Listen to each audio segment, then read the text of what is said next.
guys, and welcome back to this channel. In this video I'll be showing you guys how you can create a video inside text effect on CapCut PC. So I'm just going to select this as a video, select text, add in your default text, and I'm going to type in summer. I'm also going to change the font as well, and I'm not going to change the color because that's going to be kind of what's inside the text, like the video. I hope you understand what I mean.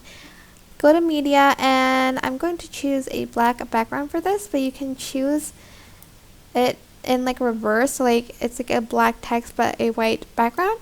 But just select these two, right click, create compound clip, put it on top of the video, go back to basic, select the darken mode, and as you can see, the video will be inside of the text. You can also add in animations to it, but I think you have to do it before you, oh, actually it still works. Maybe you just do it at the beginning only. Hope this tutorial is helpful for you guys. Don't forget to like, comment, share, and also subscribe to this channel if you haven't done that already.